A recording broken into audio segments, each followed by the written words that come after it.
It's a very important program of this the seventh session going on. I'm sure like in the past, these sessions would be interactive.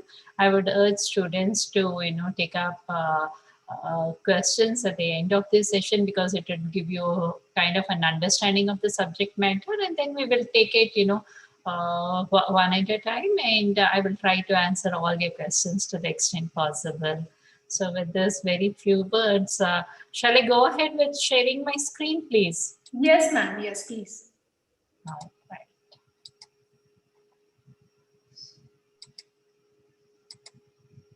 Can you all see my screen? Yes, ma'am. Yes, ma'am. All right. Once again, a very warm welcome. And I guess, on a wintry afternoon after lunch is the most difficult time for one to actually pay attention and focus your mind onto what's being discussed. But I think this being a very interesting topic, especially from the grassroots innovation and from the honeybee network Srishti point of view, I hope you would find it interesting and useful as well. So what I have done today,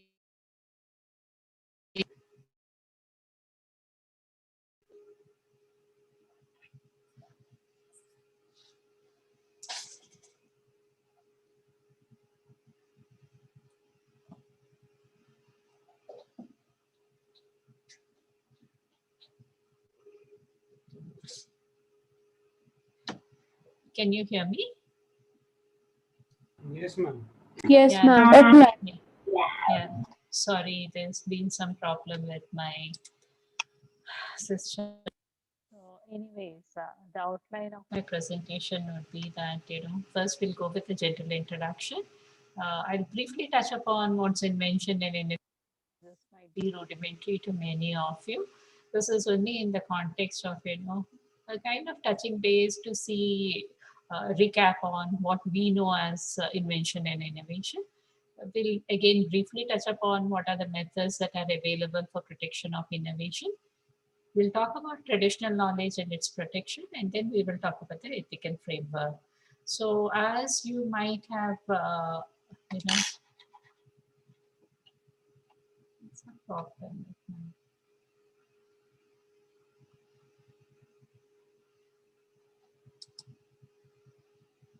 yeah. So basically, the entire talk would cover the IPR perspective, the patent, the ethical framework. And here, while we are talking of grassroots innovations, my talk would be based on my experience of handling matters related to traditional knowledge, and from therein we will draw a relation with the grassroots innovations. So here we go.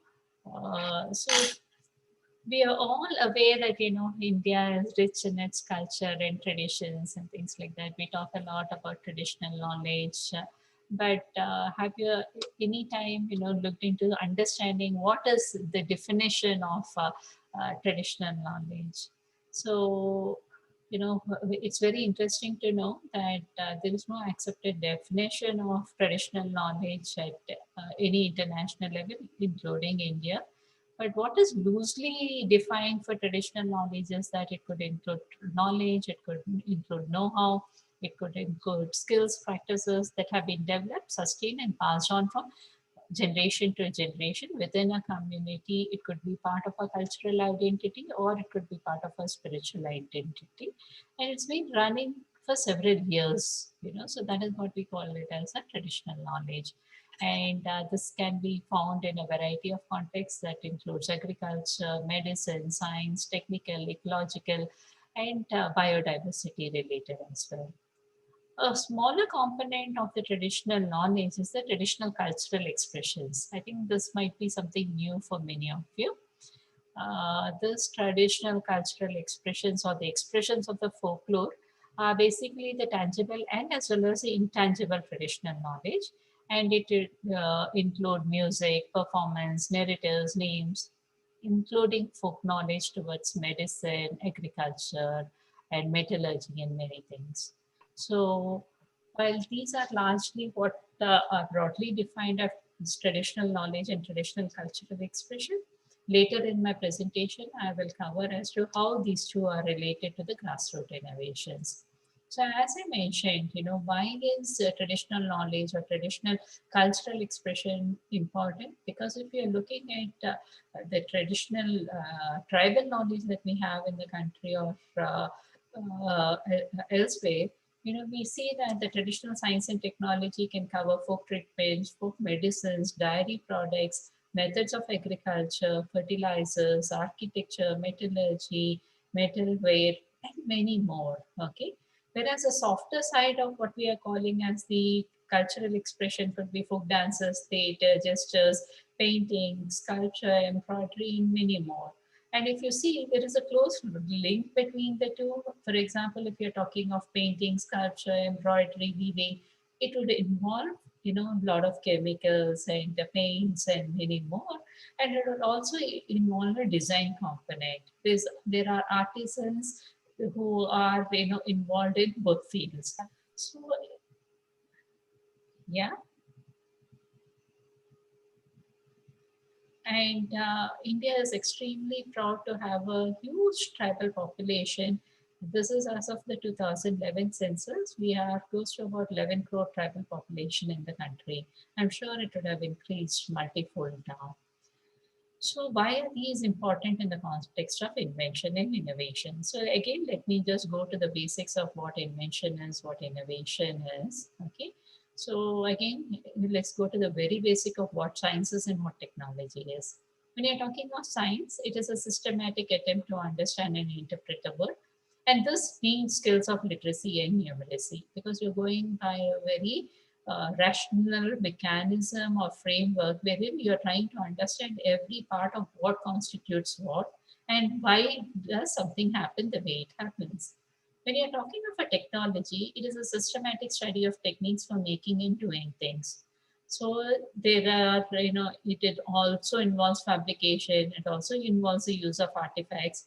And here, for a technology perspective, not all the time you need literacy and numeracy because if you look even into our own country, you look at many of the artisans who are involved in metallurgy and mining and many such activities. Most of them are uneducated people.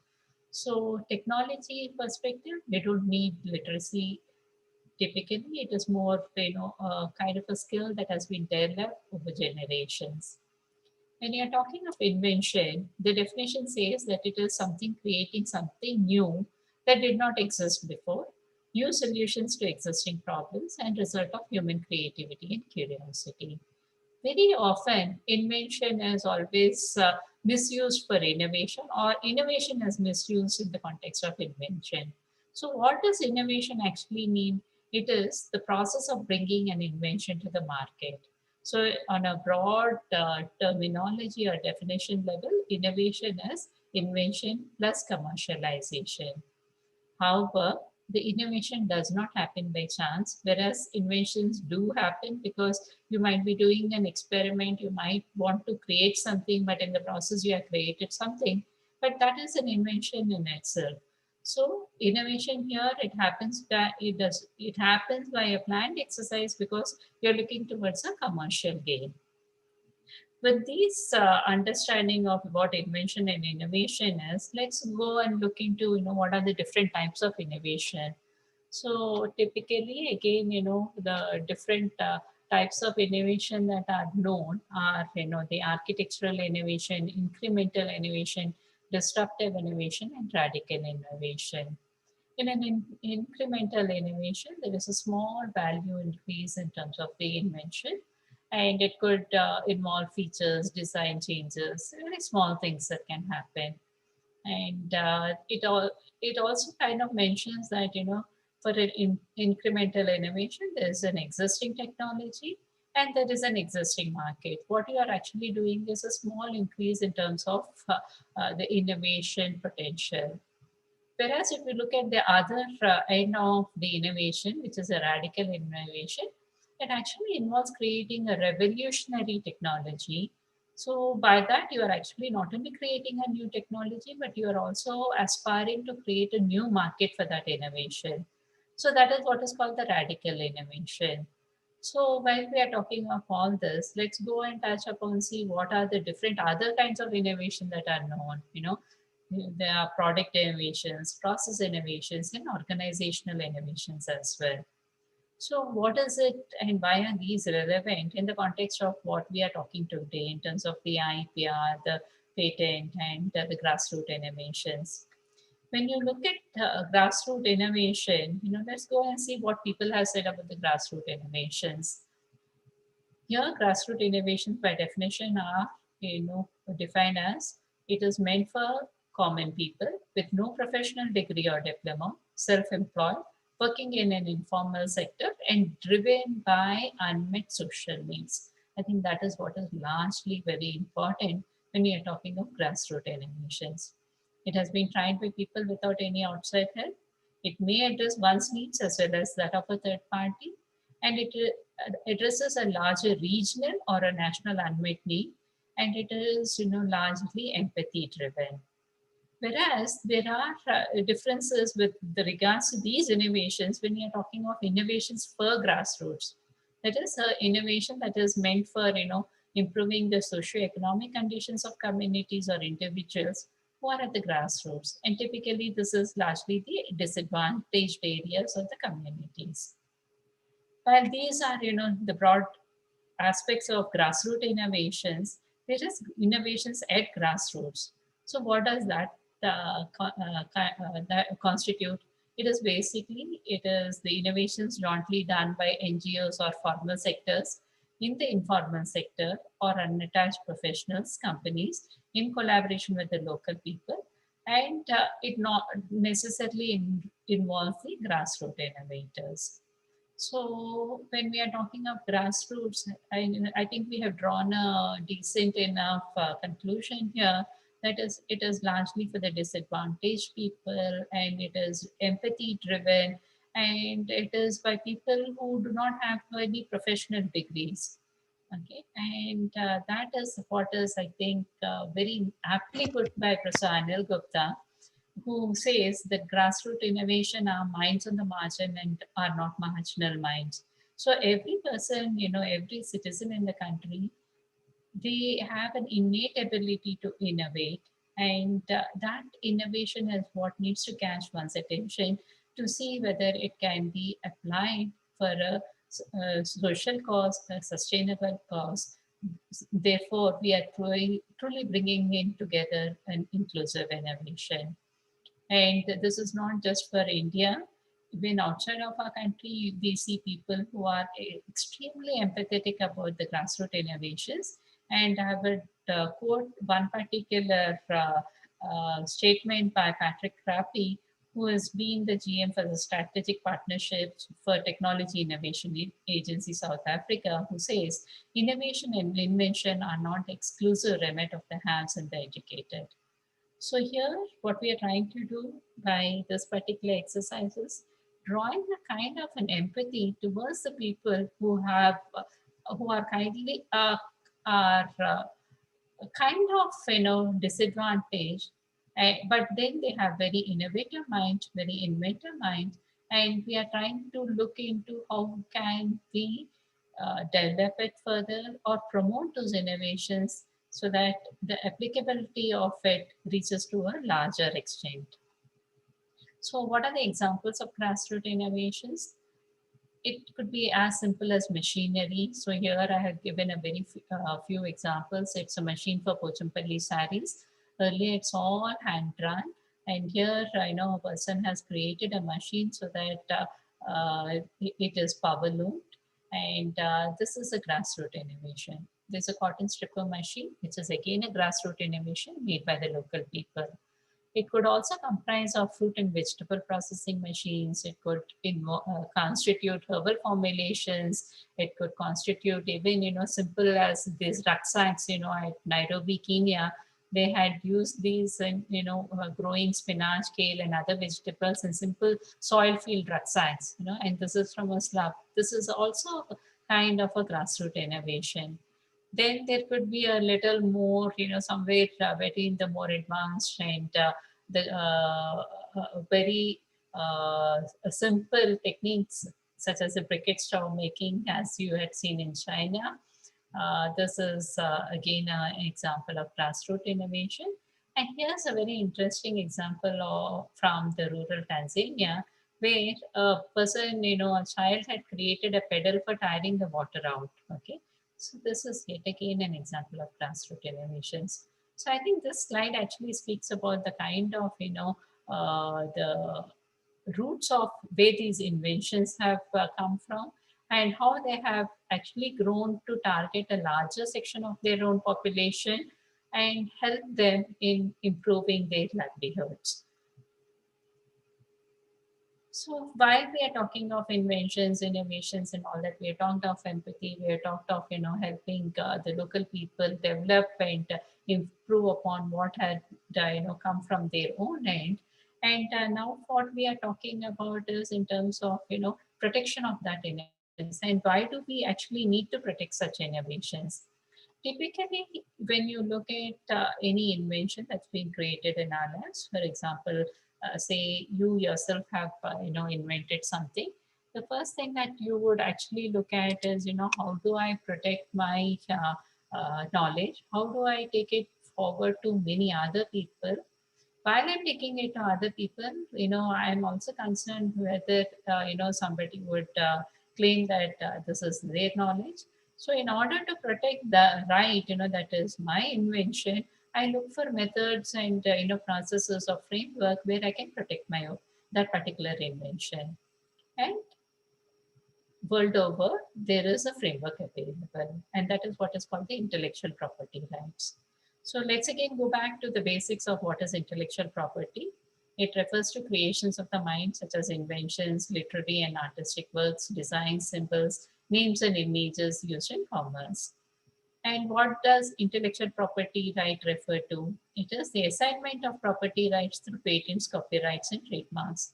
These are all legal frameworks that are available in uh, world across.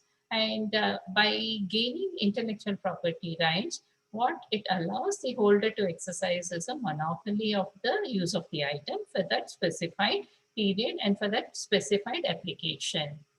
So if I have, say, a drug that I have invented, say for asthma, and I file a patent, on that drug for asthma, so I own the right for that particular drug, okay, and nobody can exercise that right, in terms of commercialization and use for asthma. So if in case somebody wants to exercise it, they would come to me, take a license from me for perhaps at a cost, and then they would be able to exercise it. That is the freedom to operate. So with this kind of background, let me tell you that there are several ways in which we can protect our inventions. For everything that has an industrial benefit or an application, there are methods such as patents, industrial designs, trademarks, trade secrets, integrated circuits, geographical indications, and plant varieties that can be filed, and provided they are all granted, it gives you the monopoly anywhere between 10 years to 20 years.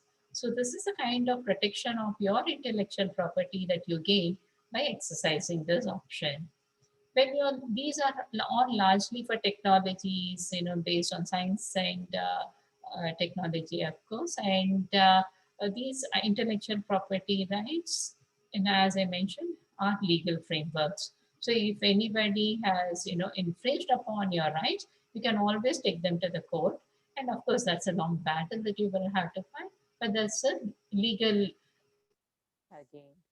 So now, when we are talking of the softer items such as software, art, music, performing arts, and all that, typically what you would be doing to protect your invention or innovation is to go for a copyright. This gives a lifetime of the author plus 60 years of protection by going for a copyright.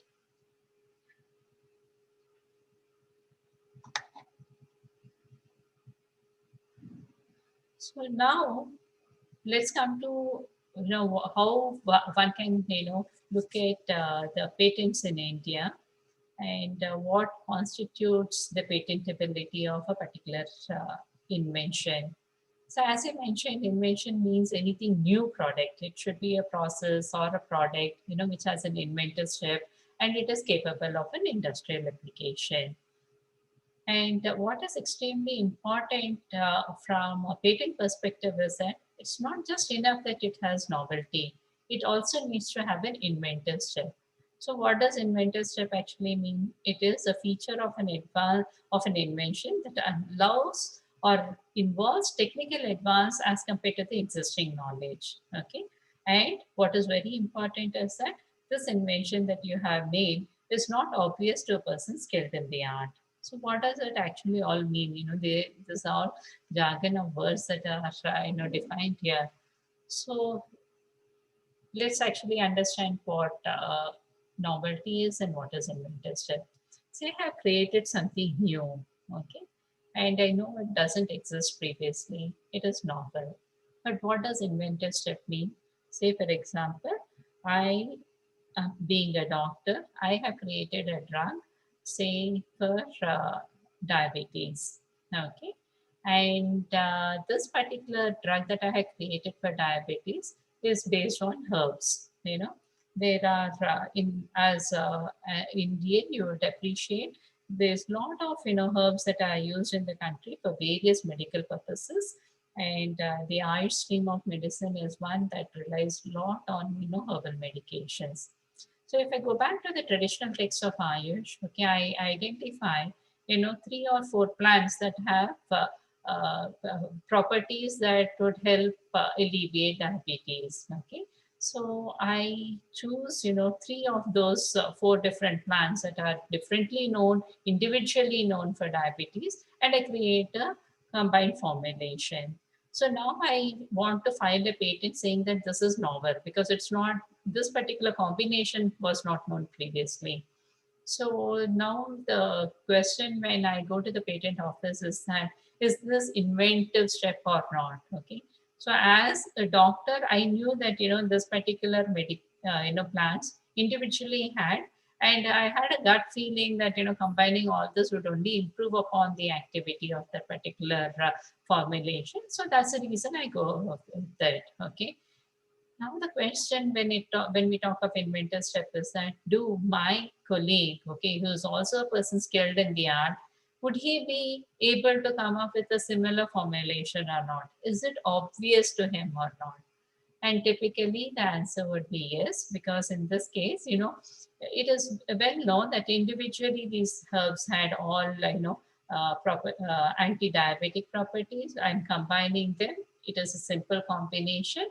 So there is nothing inventive about it. You are just, merely adding constituents or components to make it a multi-formulation. Now, how do I beat this obviousness? Is that, say, for example, I thought, by combining these three or four different herbs, making a joint formulation, I had created something new. And I expected a synergy, maybe, twice the activity or efficacy from this formulation. But in turn, when I did the experiments, I found a 20-fold activity instead of a 2-fold activity, that is something not obvious to any person skilled in the art. Even my, friend who's also skilled in this particular domain would not have expected a 20-fold activity from this drug formulation. There's an enormous increase in the efficacy of the particular formulation. Thereby, you are actually maybe, bringing down the dosage, to a very, very small amount. So in that case, what I have now coming up is an inventor step. So my new formulation has met the requirements of novelty. It has met the requirements of inventor step. It has an industrial applicability or utility because I am targeting it for diabetes. So under all these three steps, I have met my criteria. So this is a patentable invention that can be argued for grant. So that way I now gain patent rights or IPR of this particular new formulation. And, I can actually commercialize that to the extent possible. So while all these are there is also a clause in the Indian Patent Act that says the invention should not fall under sections 3, 4, and 5 of the Act. So what does that actually mean?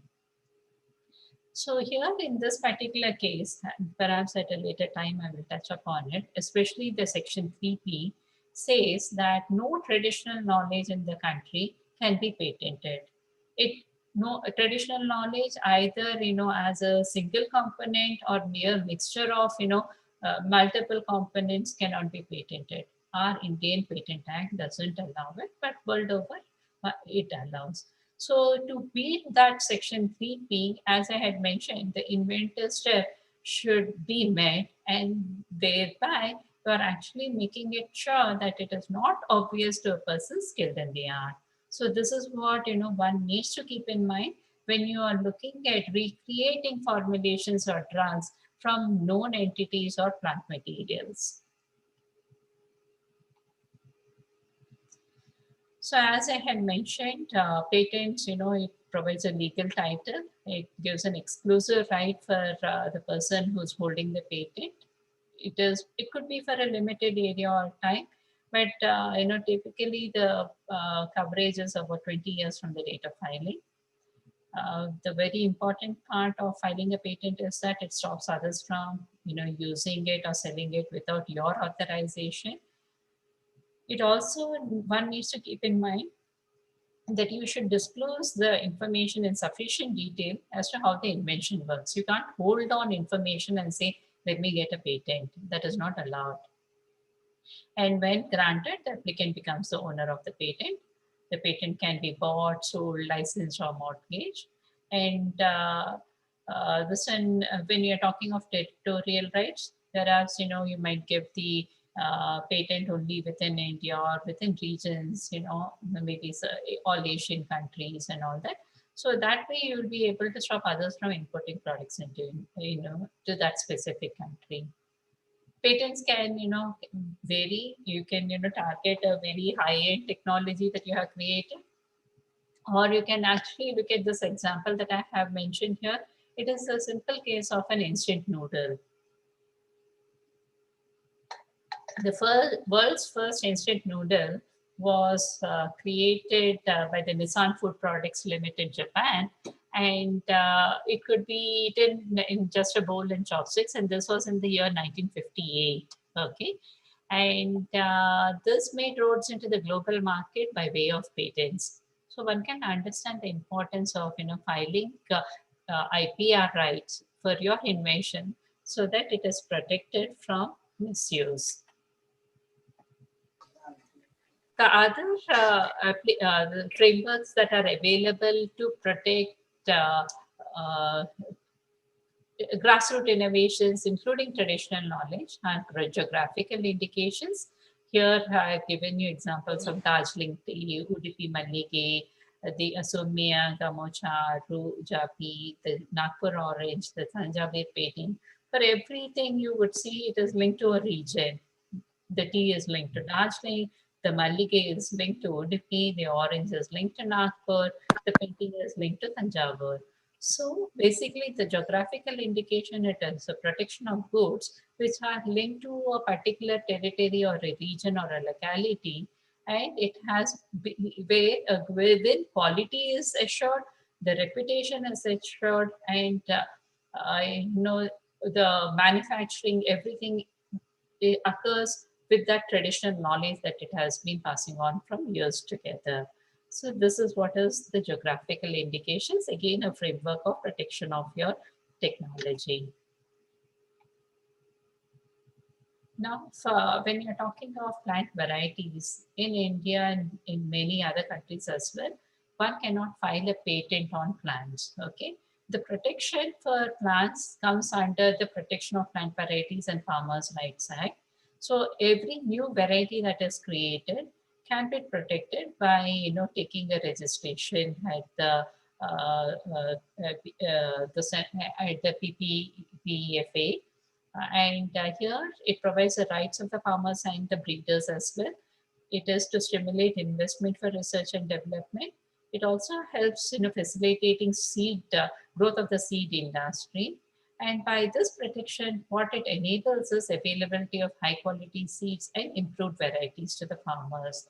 And here, depending on the kind of crop or plant variety that you're looking at, the protection is anywhere between 6 to 18 years. So this is the kind of protection that can be gained for plants. So whenever there is a new variety of plant that is generated, it is advisable that you go for registration and its protection.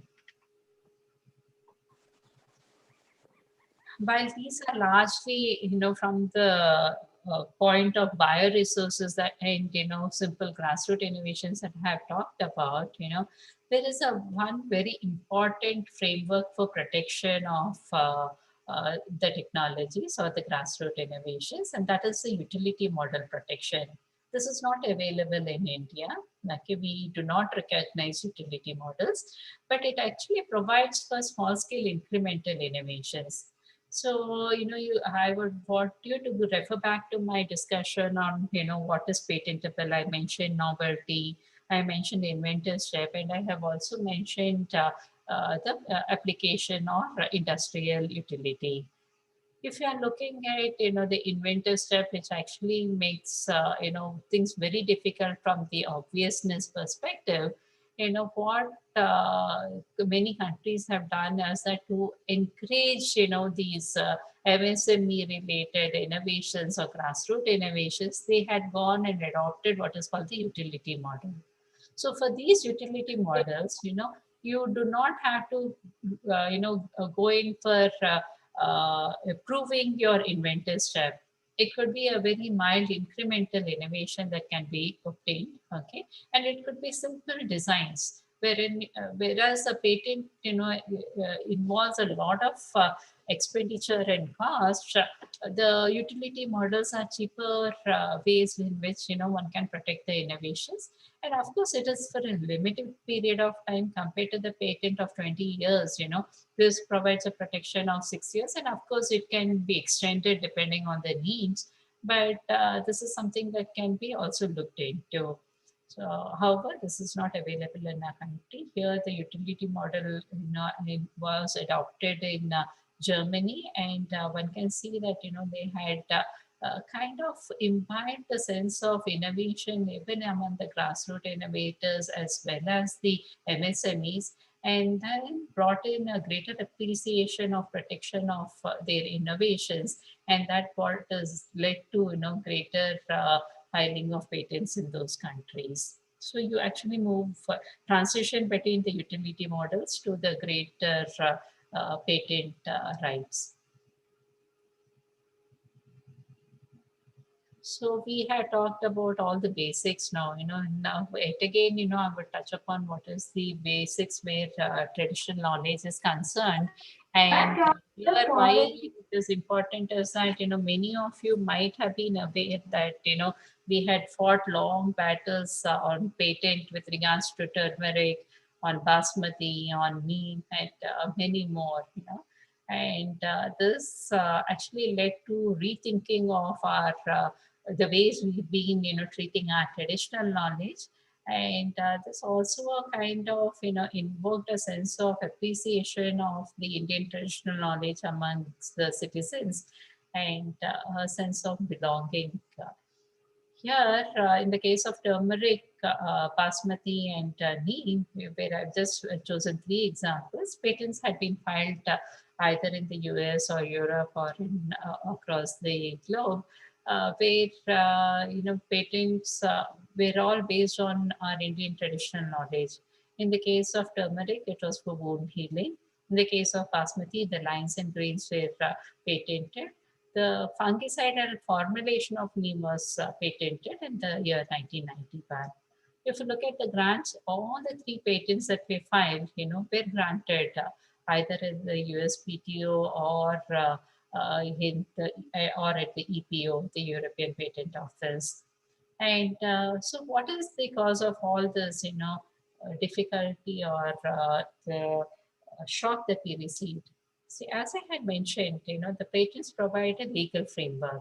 The one who's granted the patent now owns a particular invention. So he can exercise it to the extent he desires. And this legal framework disallows others to exercise that invention. So if in case, one had to use turmeric for wound healing, we had to go to this University of Mississippi Medical Center to seek their permission for using turmeric for wound healing. Similarly, in the case of basmati or the neem. So basically, India and the Indians have lost the right to, exercise our own traditional knowledge. And based on, we went to all the patent offices, had a lot of information from our traditional texts and told them, see, this is our traditional knowledge. We've been using it for thousands of years. And these are all the information that's available from our traditional text and also in recent literature. So we were extremely successful in, revoking the grant of these patents on turmeric, on the basmati, and as well as the neem. And while this patent fight battle was not easy, it took anywhere between 3 to 11 years to defend our to defend our rights in revoking these patents or amending the patents. So this actually, caused a lot of stir in the country, and we were kind of wondering why these patents were granted in the first place. See, you and I know that we use turmeric, in our everyday meals, and we know if you get a cut, you immediately put a pinch of turmeric on the wound.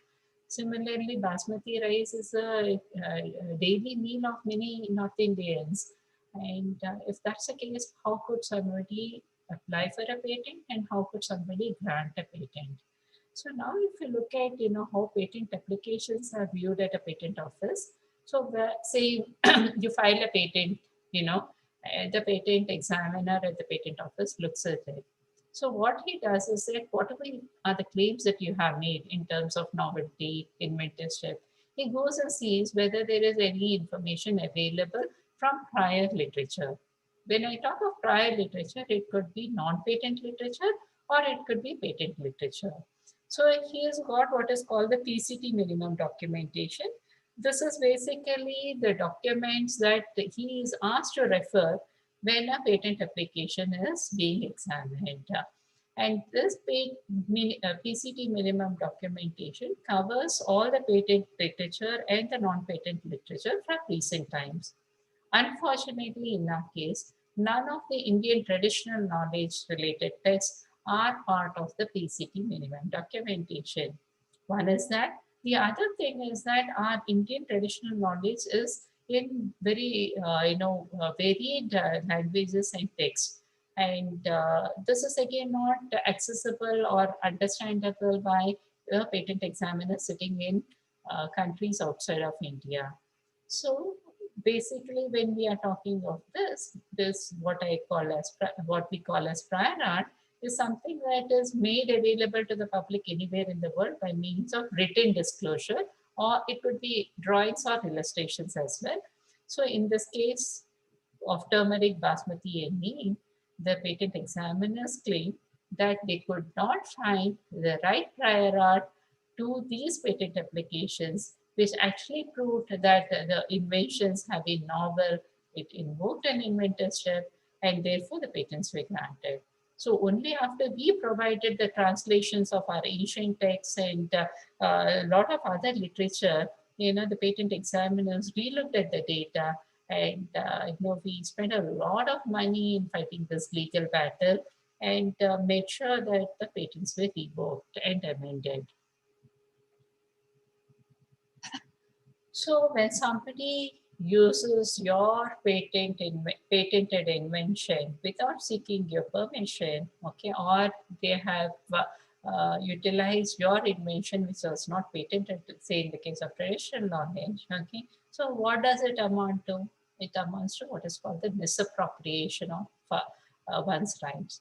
So by misappropriation, you are seeking exclusive IP ownership of indigenous knowledge of nature originating from the indigenous people for profit. So in this case of TK, this is the definition. And where it involves bioresources, it's called the biopiracy as well. So here, in the case of meat, turmeric, and basmati as well, India faced a very difficult situation where our own traditional knowledge was misappropriated, and we had to fight a long battle to ensure that we regain our rights. Yeah. So I have covered this particular part of the talk, where I have mentioned that though our traditional knowledge is in books, in different languages, none of it is in the form of a prior art, amenable to the patent offices. That the invention is already known. So anybody filing a patent on our traditional knowledge will have a difficult we would have a difficulty with those applications because we have not been able to provide enough prior art to these patent examiners to ensure that the patent doesn't get granted. So what did we do after this big lessons of the neem, turmeric, and all that? So we realize it is extremely important to ensure that our traditional knowledge becomes part of the prior art that the examiners can use.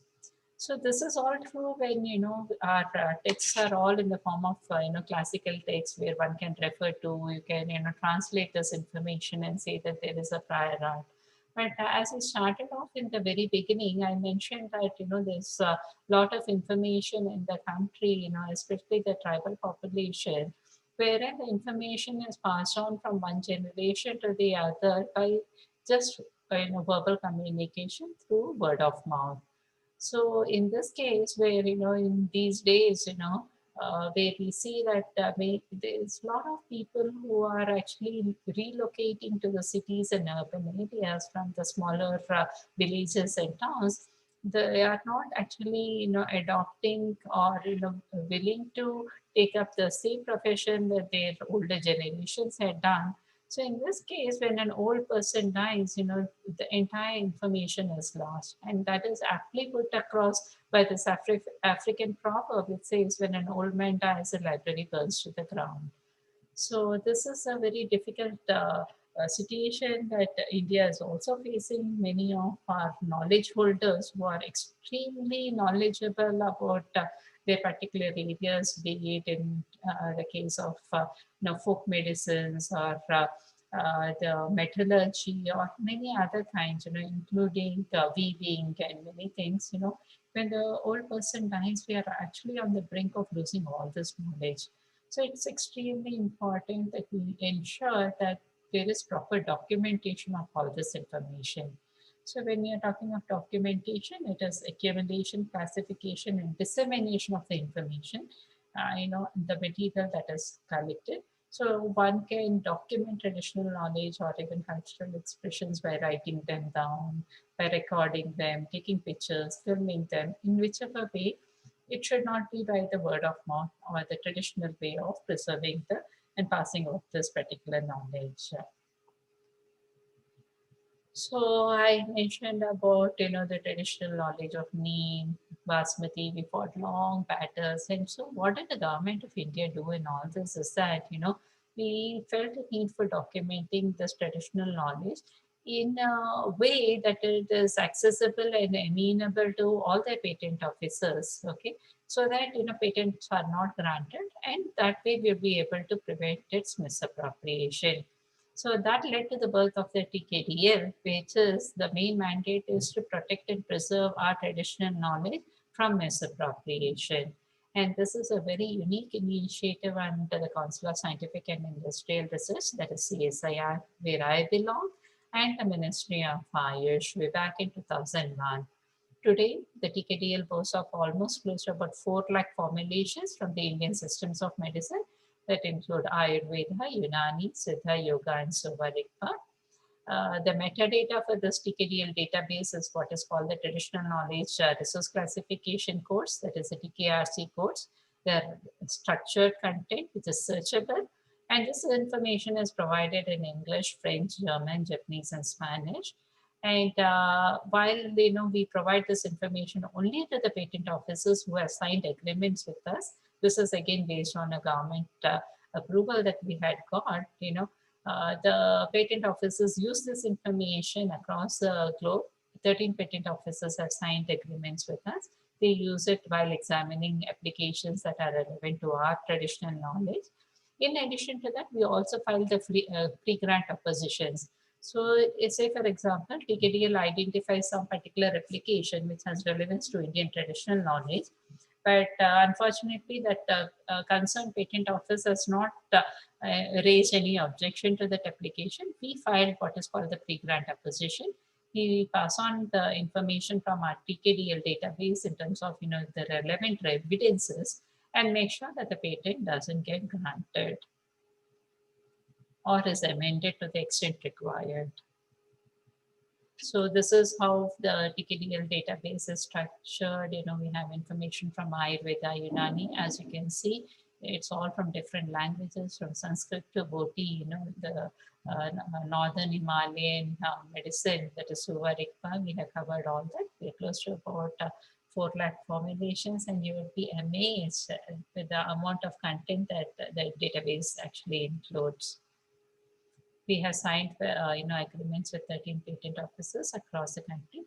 Only these patent offices are allowed access to the TKDL database, and again only from the perspective that they can use this database for searching the patent applications and evidences that could be found in the TKDL database.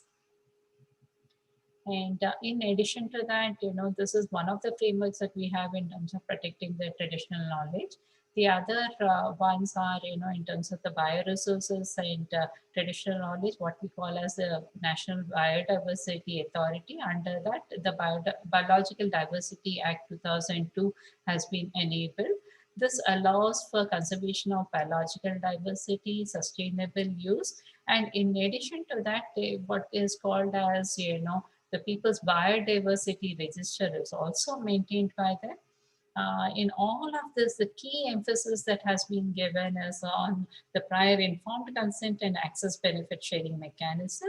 So what does prior informed consent and access benefit sharing? I'll come in a little while from now.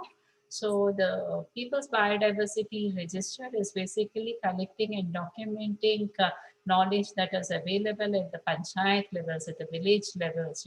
Even that information is collected by this what is called the Biodiversity Management Councils under the NPA, and they go about documenting the biodiversity and traditional knowledge that is available among our populations. They have been able to cover 2 lakh such information across the country so far. And of course, extremely appreciable and, I would say a very forward-looking and an advancement much ahead of its time was done by the Honeybee Network, okay, and as well as, of course, the National Innovation Foundation in terms of scouting and documenting innovations. So there's a huge database that has been put together by the National Innovation Foundation and the Honeybee Network. Thanks to Professor Gupta, who could lead this and bring this transformation in this country. So here we appreciate not just traditional knowledge, but also contemporary knowledge. So here, when I'm talking of contemporary innovations, I'm talking of those innovations that have actually gained some kind of transformation or incremental innovation from the previous times. Because what we are talking for traditional knowledge is thousands of years. Some of it might be applicable, some of them may not be applicable without changes in the current context. Whereas these populations, that is the grassroots innovators, have been able to bring out this transformation by making small changes as required, for their local needs. And this is yet again very appreciable work done by the Honeybee Network. And so far, what we have covered is in terms of the innovations and things like that. Now let's move to what is called the ethical framework and why is it important? We have talked of protecting the rights, we have talked of the legal matter, we have talked of commercialization and many other things. But when I go back and then tell you that we had created TKDL so that we can prevent misappropriation of our traditional knowledge. What I meant was it is a defensive protection. One is, you have a database that has information from the classical text. Okay, you are providing it as a prior art, and you are protecting it from misappropriation by saying that, look here, there is this information already available in our ancient text. This application does not contain anything novel. You cannot grant a patent. So you are preventing somebody from, from owning a IPR on that particular knowledge or invention. So you are defending that particular knowledge to ensure that nobody misappropriates it. But when you are talking of, as I mentioned, there are a lot of grassroots innovators. There are a lot of these, folk knowledge that is not yet documented. Okay, maybe some of it, a large amount of it, perhaps, could be mere duplicates of what is available in the classical text. But if you look at carefully, there might be at least 15, maybe 20% or even 5% of that knowledge which is unique to the tribal population. Okay, which has not been documented anywhere so far. So this forms a unique database of information that can be given a new in a dimension of protection here.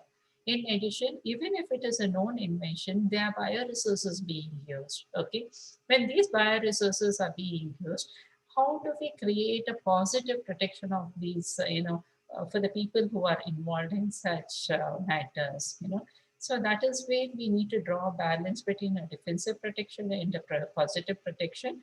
By positive protection, what we are saying is that it is a creation of rights in traditional knowledge that empower traditional knowledge holders to not only protect and promote their tradition, not only protect their traditional knowledge, but also to promote them.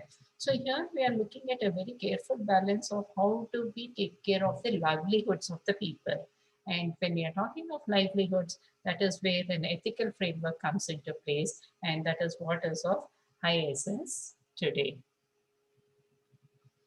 So when we are, as I had mentioned, this ethical framework that we are talking of is important because the tribes, they are tributes to the modern day society. For they prove that sharing and caring collectively could bridge across independent hearts individually. A wonderful and I think remarkable statement made by the song. And this is, highly important and significant event in India. If you look at the local communities at the village levels, they largely do everything by sharing. Okay, and that is how they have been able to still hold on to what we call as our traditional values and culture. And this is important because their livelihoods are linked to such knowledge. And only in very recent times we've been fortunate enough to see that many of these knowledge holders, grassroots knowledge holders, have been recognized by the society. Whereas if you look at them, many of them or their families might have actually given up, practicing such knowledge for other materialistic gains.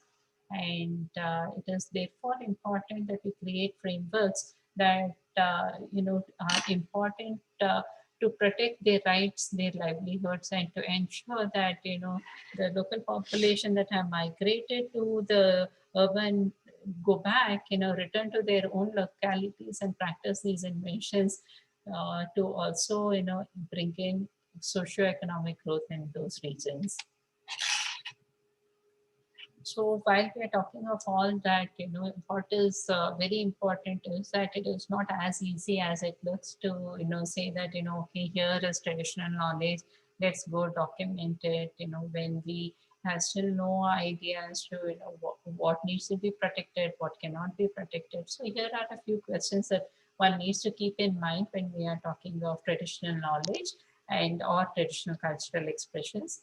One is, of course, I mentioned there's still no defined definition for these, and what needs to be protected, who should benefit from such protection, what is the objective to be sought for achieving the intellectual property protection if such opportunity exists, what forms of behavior in relation should be considered unacceptable or illegal, should there be any exceptions for attaching to protectable TK, for how long should it be protected, to what extent do the current IPRs suffer protection, what are the gaps, how do we protect it, what sanctions or penalty should be applied when somebody does something unacceptable or illegal, which issue should be dealt internationally and which nationally, what should be a national regulation, what should be an international regulation, how should foreign right holders be treated.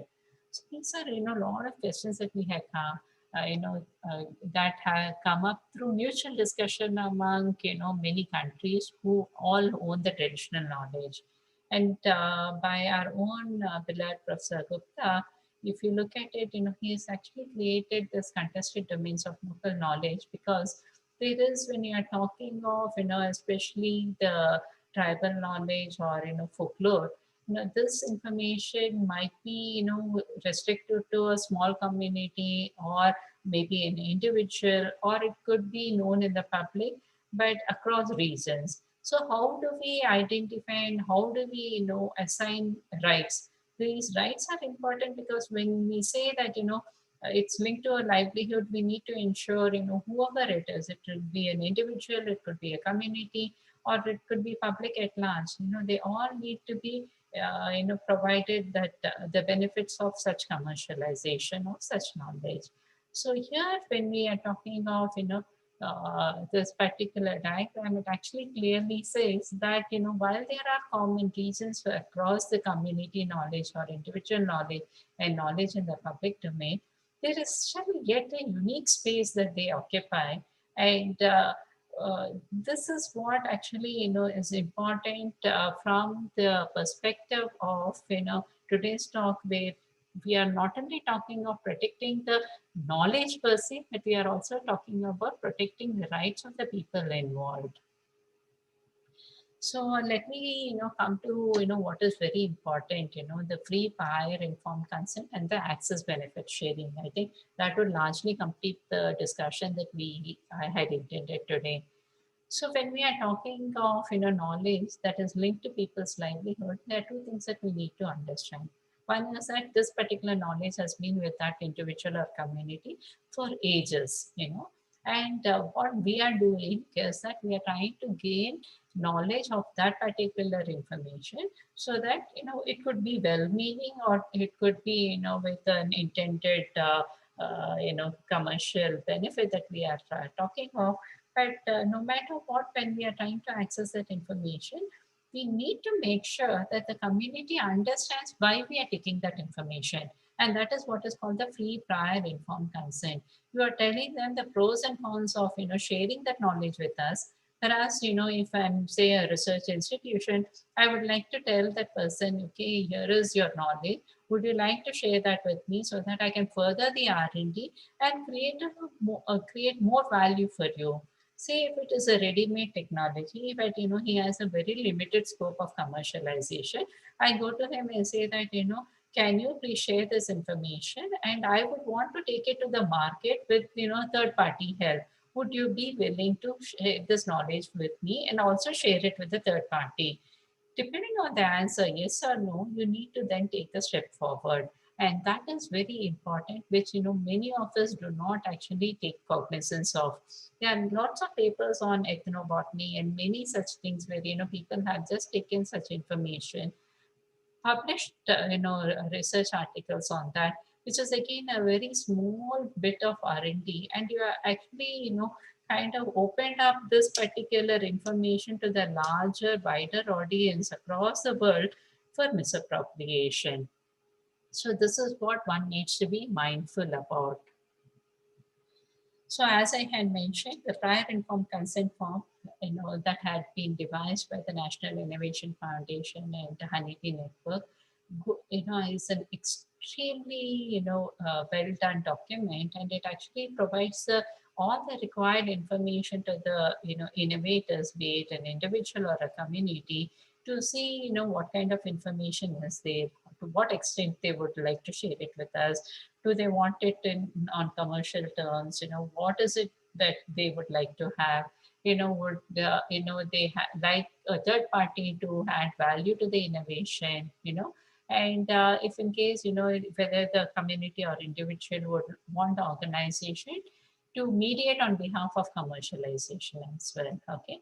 And where applicable, NIF has been doing a great job at protecting the intellectual property rights as well.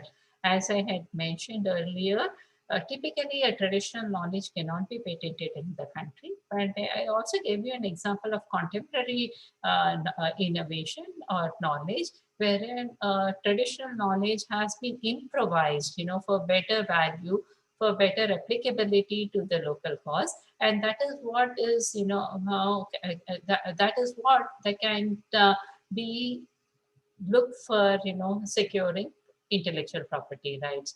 So with this kind of a background, I keep re-emphasizing to the audience who has joined, all the participants who have joined today, please keep in mind whenever you are working with grassroots innovators or village population who have, access to very restricted information in terms of traditional knowledge, be sure to to take prior informed consent of them, and only after that do what is required depending on the consent that they have provided. So while this forms prior informed consent, this prior informed consent is not a mere consent form saying that, okay, yes, you say yes or no and we will do it. It is linked to what is called the access benefit sharing. So I have access to your information, and I'm looking at a potential commercialization or exploitation of it. Okay, and here there is a benefit that has been accrued at the end of the at the end of it. So here when we are talking of benefit, typically what happens is that whoever is commercializing it, it retains all the benefits to themselves. This benefit does not flow back to the intended beneficiaries, that is the knowledge holders, the traditional grassroots innovators, or the people at the local who follow the local traditions. So in this case, the National Biodiversity Authority and as well as the Honeybee Network have done a great job in ensuring that the access benefit sharing happens. In the case of bioresources, that is what is pertinent to the National Biodiversity Authority. They have done a good work. Okay, there are here in this particular slide. I have given 4 examples of seaweed, kalmi, neem leaves, and even patent for Ayurvedic snake venom. From the NPA perspective, it is not just use of that particular bioresources, but also a sustainable use of their bioresources is what is important. So here. In this case of the seaweed PepsiCo, by PepsiCo, you could see that, after the initial benefit sharing, the seaweed became an invasive species. So because of that, the NPA stopped providing access permits to that. So here we are looking at a sustainable use of bioresources along with accessing the traditional knowledge and providing benefits to the intended knowledge holders and communities. Now coming over to the example given by the Honeybee Network, that is a formula that is used by Shrishti. So here the benefits is the innovator gets 30%, there is a component for nature, there's a component for community, there's an innovation fund, a fund to help other healers and herbalist innovators, research and field trials, overhead, of course, contingency, these are all there. And what's extremely also important from a gender perspective is that the benefit sharing also includes 5% for women knowledge promotion fund. So there are different ways one could devise the benefit sharing, but of essence here is that while you are accessing the information, make sure that you ethically follow and provide the benefits of such innovation to where it originated, to the local community. And this is where I would like to mention, so everyone has a right to live, be it from the disadvantaged society or the more advanced people in the urban areas.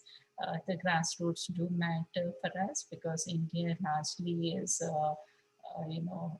has derived benefits from the villages and the not largely from the cities, and the local people do matter, the village people do matter.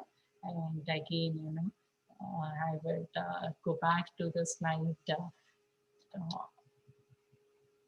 One second.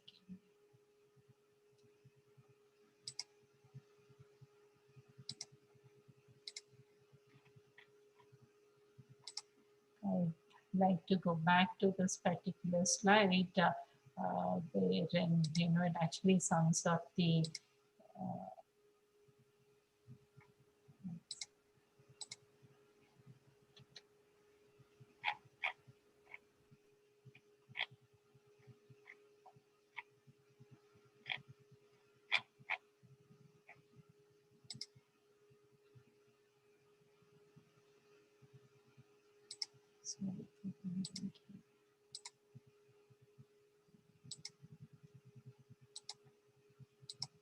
yeah, can you see the slide? Yeah. So what is extremely important is what Professor Anil Gupta has mentioned. Grassroot innovations for minds on the margin are not marginal minds. And innovation and invention are not the exclusive remit of the hands of the educated. So I think here is what is the basis of the ethical framework that we are talking about. Thank you very much. So if there are any questions, I will take it up, please.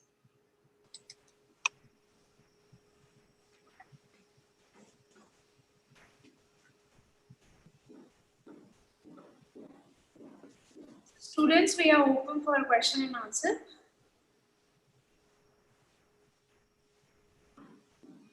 Hello, ma'am. Yes, please. Ma'am, my question is, ma'am, what is the difference between the traditional science and scientific culture, ma'am? Can you explain it a little further as to what you mean by traditional science and scientific culture? Yes, ma'am. As I understood, ma'am, traditional science, the people have having the traditional knowledge, one generation to another generation, and about the science. Then the people can make the new innovation, and I want to know about the scientific culture, ma'am. What is the scientific culture? I'm not quite sure as to what it is, in terms of scientific. Are you asking about validation of this traditional science in terms of modern science? Yes, ma'am. Okay, so basically in today's context, that is the value addition that we are looking at. In today's context, I think, all of us are driven by the notion that, unless something is, proven by modern scientific methods, it doesn't have value.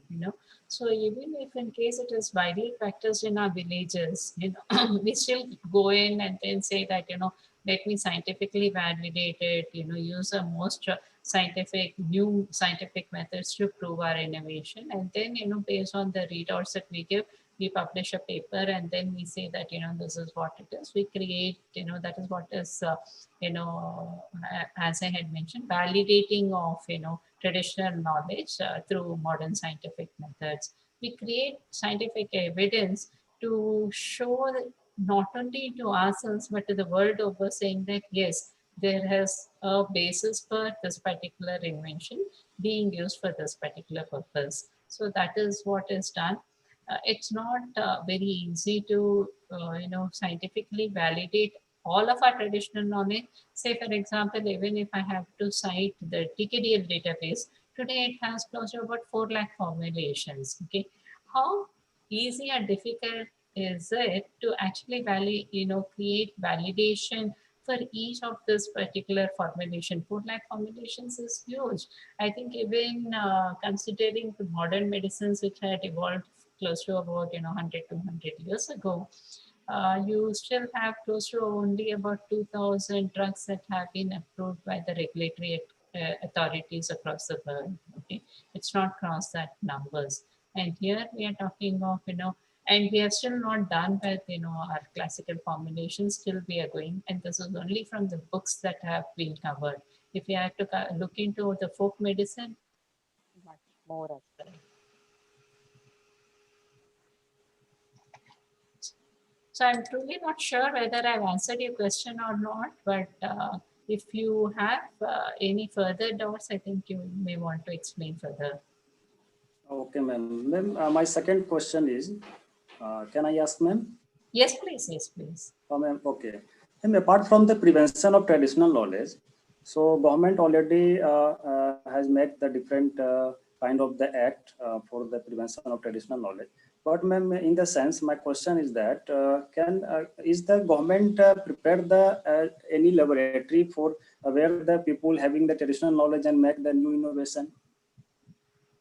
No, it is generally taken up. This research will be taken up across all the universities or even the national research organizations across the country. CSIR labs are involved in such activity. DBT also does a lot of work in it. ICMR labs also do a lot of validation or such, tribal medicines in many of their institutions. And of course, universities do, many state universities do fund small projects in terms of validation.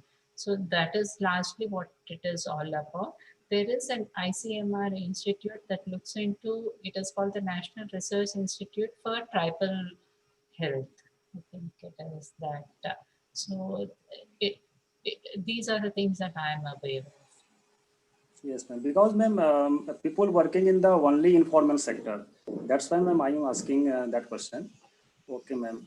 And ma'am, my last question is, like folk dance or music can help or inspire the people for the science? Yes, why not? Because if you look at dance, there are different things that a person wears, even from the dance perspective, okay? And there are things that they say that, dance actually creates a neurological effect on the brain, and it helps alleviates some of the anxiety disorders and things like that. Similar is the case of music also. So these are all methods that have been generated and one can find a potential use in the modern times, okay, provided it is done properly. It is, so one needs to, carefully look at these things and then uh, prioritize where and how you would want to validate and what would be the intended outcome. Okay, ma'am. Okay, ma'am. Thanks a lot, ma'am. You're welcome. Ma'am, I had a question that when you were explaining about that uh, upon the Devraj questions as it's a follow up on that that when we are validating it, do we call it as an invention or it's just validating only? What's the See, if you are terminology that we near, should use? yeah, so if in case you are merely trying to prove that that particular, whatever has been claimed, let's say a particular folk healer is saying this particular plant, it can be used for this particular purpose, okay? So if you are doing just that, it is a simple validation, okay? If say you are doing something more than that, he has given you 2 or 3 plants and he says that this is, as I had mentioned in the case of diabetes, so he has given you 2 or 3 plants and then he has told all this can't work, okay, and he has made simple powders and he has given you. Whereas at your lab, what you are trying to do is that you're extracting it, finding bioactives, and then you are going into looking at the activity profile of those bioactives individually and in combination, then you are actually doing the step further, right? So that is where you can call that the second part of it. You could, if you identify anything, sensible, then you can call it an invention. You're discovering something new, okay? But otherwise, it is simple validation. Okay, ma'am. Thank you. You're welcome.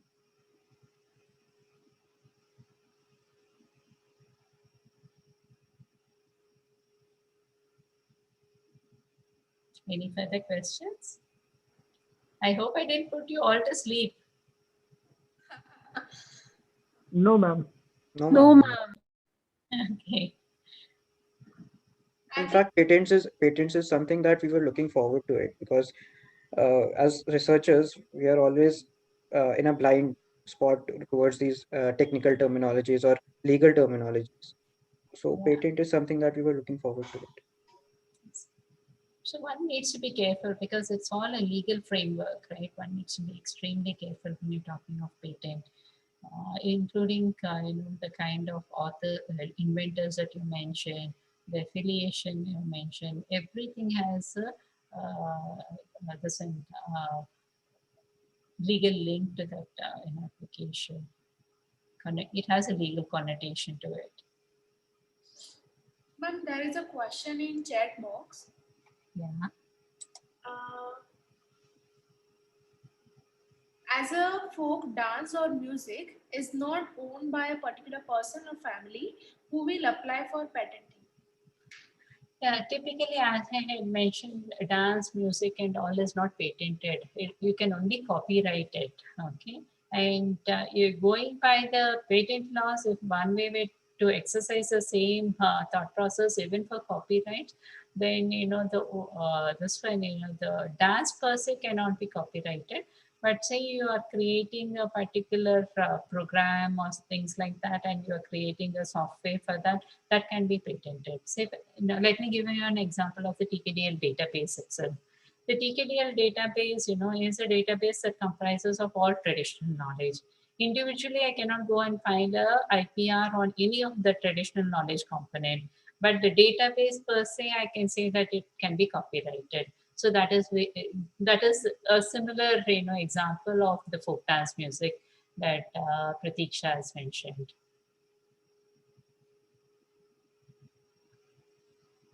And then there is another question, why is it illegal to propagate some plants and succulents? So again, it all depends on the activity of that particular plant, right? So if the legal framework has been provided just to, give you caution. Say if in case, as I had mentioned in the case of the seaweeds, by PepsiCo, if there is over harvesting of it and there is, it becomes an invasive species, then one needs to put in a framework, framework in place so that it is not over cultivated and we are at a complete loss. So all these legal provisions is with a particular reason, and I think we need to abide by that.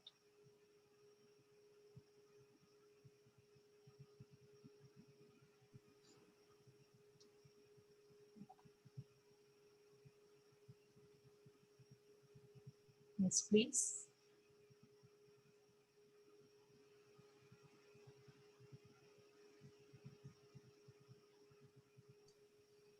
Any, So, any yeah, I think there are no more questions. And if you have, please ask in email or WhatsApp. In WhatsApp group, you can ask me, and I'll contact Dr. Viswajanani. Thank you so much, ma'am, for your time. And every time you accept our invitation for this workshop, and we always look forward for your support for such workshop. Thanks. It was really informative, and I am very sure it would be very useful for the students for their future research. Thank you so much, ma'am. Thank you so much, Mia. Thank you very much. Thank you all, and best wishes to each one of you in your